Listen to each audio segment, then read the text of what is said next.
அவர் அப்பாட்ட பேசுனா அவர் வந்து என் தொழிலே உண்மையை பொய்யா சொல்றதும் பொய்யை உண்மையா சொல்றது தான் இருக்கு. நான் எனக்கு பிஜேபி சப்போர்ட் இருக்குது.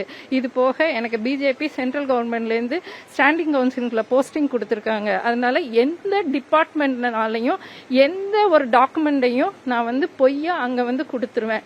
உண்மையா இருக்கிறத பொய்யாக்குவேன், பொய்யா இருக்கிறத உண்மையாக்குவேன். இதுக்கு நீங்க சப்போர்ட் பண்ணல அப்படின்னா உங்களை யாரையும் வாழ விடவே மாட்டேன். எனக்கு பிசினஸ் எழுதி கொடுத்தே ஆகணும். ஏன்னா நாங்க இருக்கிறது ஃபுட் இண்டஸ்ட்ரி. ஸோ ஃபுட் இண்டஸ்ட்ரிங்கும் போது நான் எஃப்எஸ்ஐலேருந்து எல்லா டிபார்ட்மெண்ட் ஜிஎஸ்டிலேருந்து எல்லாத்துக்கும் பண்ணியிருக்கேன். நேற்று ராத்திரி கமிஷனர் ஆஃபீஸ்லேருந்து அவங்களுக்கு என்கொயரி போன பிறகு ஒரு ரிப்போர்ட்டருக்கே கூப்பிட்டு அவங்க வந்து மிரட்டியிருக்காங்க. நீங்க இங்க வந்து இருக்கும்போது எத்தனை ஃபோன் கால்ஸ் நீங்களே வந்ததை பார்த்துருக்கீங்க.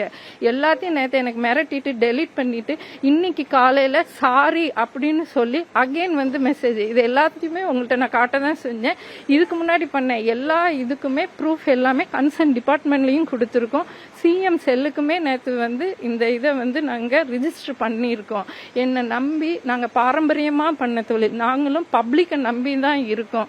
அப்படி இருக்கும்போது எங்களுக்குன்னு எத்தனையோ குடும்பங்கள் வந்து இந்த தொழிலை நம்பி நாங்க இருக்கோம். அத வாழ்வாதாரத்துல போய் கைய வைக்கிற மாதிரியே அவங்க ஒவ்வொரு தடவையும் வந்து த்ரெட்டன் பண்ணிட்டு இருக்காங்க. நேற்று கமிஷனர் ஆபீஸ்ல கம்ப்ளைண்ட் கொடுத்ததுக்கு அப்புறமுமே ஒரு ரிப்போர்ட்டரை கூப்பிட்டு அவங்க வந்து த்ரெட்டனிங் பண்றாங்கன்னா நான் பிஜேபி அப்படிங்கறத வச்சு அவங்க த்ரெட்டனிங் பண்றாங்க. ஏன்னா என் தொழில் வந்து அப்படி, நான் அட்வொகேட்டு, நான் இப்படிதான் பண்ணுவேன்னு அவர் வந்து டேரிங்கா வந்து பண்றாரு.